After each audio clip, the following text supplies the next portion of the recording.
We call it a new form of evil on the world. It's never been done by any government in the past, to take a large group of its own people and say, we're going to kill you without any kind of a trial, and we're going to sell your vital organ parts. An individual from the United States or Canada, for example, could anticipate undergoing transplantation on a specified date.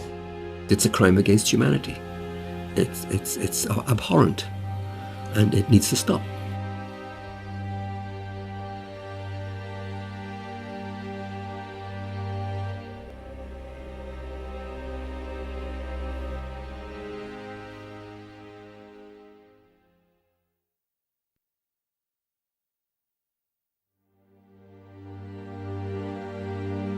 If you're going to go to China and you're going to get a liver transplant during the 3 weeks you are there, then that means someone is going to go schedule an execution, blood type and tissue type the potential executee, and have them ready to go before you need to leave.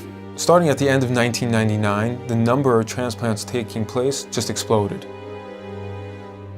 China carries out more organ transplant surgeries than any country besides the United States. But unlike other countries, China has no effective organ donation program. That's because culturally, Chinese people believe the body must stay intact even after death. China's Deputy Minister of Health, Huang Jiefu, has suggested that there are 7,000 transplants every year from the deceased, and that more than 90% come from executed prisoners. The number of criminal executions in China is classified as a state secret, but Amnesty International's estimate is about 1,700. The numbers just didn't add up. It's just too large of a discrepancy there. With only 1,700 executed criminals and no effective donation system, where do the rest of the organs come from?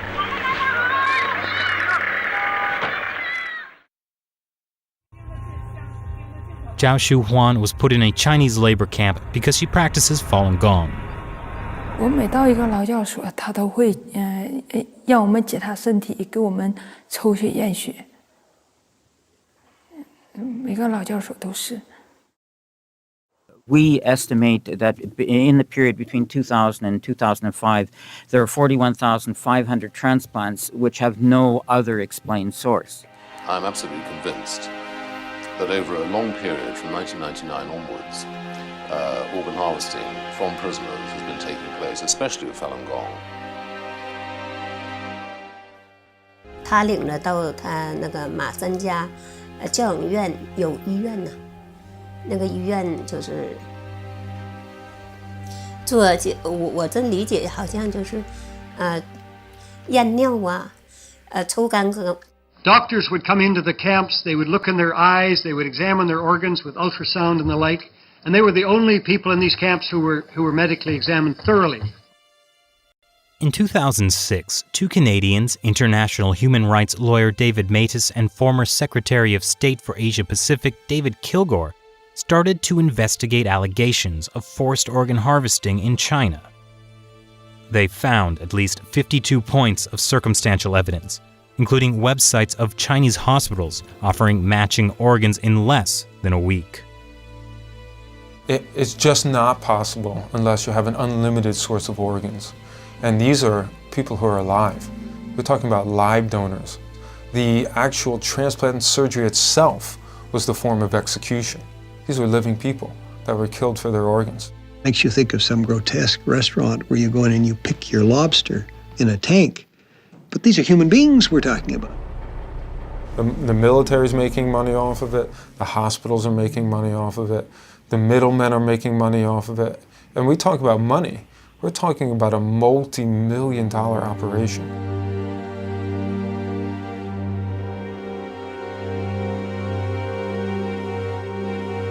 Journalist and author Ethan Gutman decided to carry out his own independent investigation.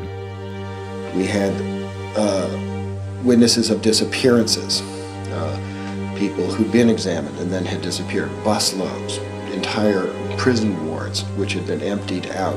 The signs began to look like something much, much bigger. Like Tibetans and house Christians, Millions of Falun Gong practitioners are being persecuted in China for their beliefs. In 1999, Communist Party leader Jiang Zemin issued orders to break them financially, ruin their reputations, and destroy them physically. Since then, thousands of Falun Gong practitioners have disappeared without a trace. What happened to the disappeared? They, as far as we know, they're still there in these camps. Many of them had killed through organ harvesting, but the rest are still there, and they're the organ data bank for China. Around 1999, there were around 150 transplant centers. 6-7 years later, they had 600 transplantation centers. This is an increase by 300% within such a short period of time without an organ donation program. Military hospitals get watched in China, okay? There is nothing they can do without the party central taking note of what they're doing. Was this run by triads? No, this is run by the state. This was murder, and it came from the state. This is a crime against humanity.